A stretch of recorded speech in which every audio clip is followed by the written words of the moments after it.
ചർച്ച അപ്ഡേറ്റ്സിലേക്ക് സ്വാഗതം. യുദ്ധം വെറുമൊരു രാഷ്ട്രീയ പ്രതിസന്ധിയല്ല, മറിച്ച് അത് മനുഷ്യജീവനും പൊതുജനാരോഗ്യത്തിനും നേരെ നടത്തുവാൻ കഴിയുന്ന ഏറ്റവും മാരകമായ ആക്രമണമാണെന്ന് ലിയോ 14 മാർപ്പാപ്പ വത്തിക്കാനിൽ നടന്ന അന്താരാഷ്ട്ര ആരോഗ്യ സമ്മേളനത്തിൽ പ്രതിനിധികളെ അഭിസംബോധന ചെയ്ത് സംസാരിക്കവെയാണ് ലോകമെമ്പാടും പടരുന്ന യുദ്ധക്കെടുതികളെക്കുറിച്ച് മാർപ്പാപ്പ ആശങ്ക രേഖപ്പെടുത്തിയത്.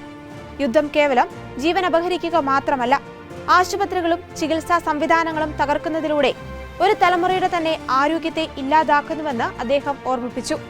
അഭയാർത്ഥി ക്യാമ്പുകളിലെ മോശമായ ആരോഗ്യ സാഹചര്യങ്ങളെക്കുറിച്ചും പകർച്ചവ്യാധികൾ പടരുന്നതിനെക്കുറിച്ചും അദ്ദേഹം ആശങ്ക പ്രകടിപ്പിച്ചു. സഭയുടെ കാരുണ്യ പ്രവർത്തനങ്ങൾ യുദ്ധബാധിത പ്രദേശങ്ങളിൽ കൂടുതൽ സജീവമാക്കണമെന്നും മാർപ്പാപ്പ നിർദ്ദേശിച്ചു. ക്രൈസ്തവ ലോകത്തെ ഏറ്റവും പ്രധാനപ്പെട്ട തീർത്ഥാടന കേന്ദ്രങ്ങളിലൊന്നായ വത്തിക്കാനിലെ സെന്റ് പീറ്റേഴ്സ് ബസിലിക്കയുടെ പ്രതിഷ്ഠാ കർമ്മത്തിന്റെ 400ാം വാർഷികം ആഘോഷിക്കുവാൻ വത്തിക്കാൻ തയ്യാറെടുക്കുന്നു. 1626 നവംബർ 18-നാണ് ഇപ്പോഴത്തെ ബസിലിക്കയുടെ പ്രതിഷ്ഠാകർമ്മം നടന്നത്.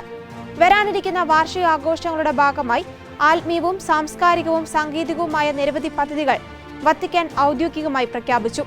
ബസിലിക്കയിൽ നടക്കുന്ന വിശുദ്ധ കുർബാനകളും മറ്റ് തിരുക്കർമ്മങ്ങളും 60ഓളം ഭാഷകളിൽ തത്സമയം വിവർത്തനം ചെയ്ത് കേൾക്കുവാനുള്ള സംവിധാനം ഒരുക്കും. ആർട്ടിഫിഷ്യൽ ഇന്റലിജൻസ് അധിഷ്ഠിതമായ ഈ പ്ലാറ്റ്ഫോം വഴി തീർത്ഥാടകർക്ക് സ്വന്തം സ്മാർട്ട് ഫോണിലൂടെ തന്നെ തത്സമയ പരിഭാഷ ലഭ്യമാകും. വാർഷിക വർഷത്തിന്റെ ഭാഗമായി പ്രത്യേക പ്രാർത്ഥനാ ശുശ്രൂഷകൾ, വിശുദ്ധ പത്രോസിന്റെയും പൗലോസിന്റെയും പാത പിന്തുടർന്നുള്ള തീർത്ഥാടന യാത്രകൾ എന്നിവ സംഘടിപ്പിക്കും. ബെല്ലാരി രൂപതയുടെ പ്ലാറ്റിനം ജൂബിലിയുടെ ഭാഗമായി നിർമ്മിച്ച മൗണ്ട് കാൽവരി തീർത്ഥാടന കേന്ദ്രവും കാൽവരി ഉദ്യാനവും വിശ്വാസികൾക്കായി തുറന്നുകൊടുത്തു. ഫെബ്രുവരി 15-ന് അമരാവതി കുന്നിൽ നടന്ന പ്രൗഢഗംഭീരമായ ചടങ്ങിൽ ഗോവ ദാമൻ ആർച്ച് ബിഷപ്പ് കർദിനാൾ ഫിലിപ്പ് നേരി ഫെറാവോ തീർത്ഥാടന കേന്ദ്രത്തിന്റെ പ്രതിഷ്ഠാകർമ്മം നിർവഹിച്ചു. വിവിധ മത നേതാക്കളുടെ സാന്നിധ്യം കൊണ്ട് ഈ ചടങ്ങ് ശ്രദ്ധേയമായി. കൊട്ടൂരു മഠത്തിലെ ബസവലിംഗ മഹാസ്വാമി, കല്യാണ മഠത്തിലെ കല്യാണസ്വാമി തുടങ്ങിയവർ ചടങ്ങിൽ പങ്കെടുത്തു.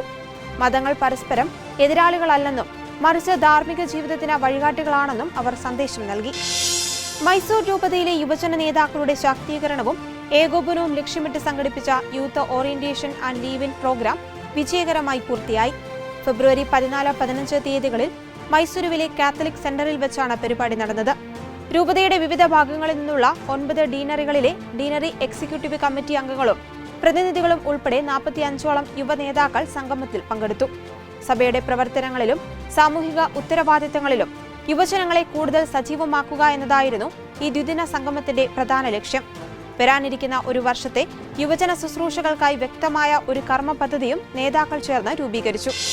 മധ്യപ്രദേശിലെ സാബുവ രൂപതയിലുള്ള പഞ്ചകുയി മരിയൻ തീർത്ഥാടന കേന്ദ്രത്തിൽ അവർ ലേഡി ഓഫ് ഗ്രേസ് വാർഷിക തിരുനാൾ ഭക്തിസാന്ദ്രമായി ആഘോഷിച്ചു. ഫെബ്രുവരി 15-ന് നടന്ന പ്രധാന ചടങ്ങുകളിൽ മധ്യപ്രദേശിൽ നിന്നും അയൽ സംസ്ഥാനങ്ങളിൽ നിന്നുമായി ആയിരക്കണക്കിന് തീർത്ഥാടകർ പങ്കെടുത്തു. പുലർച്ചെ മുതൽ തന്നെ പ്രാർത്ഥനകൾക്കായി ഭക്തജനങ്ങൾ തീർത്ഥാടന കേന്ദ്രത്തിലേക്ക് ഒഴുകിയെത്തി.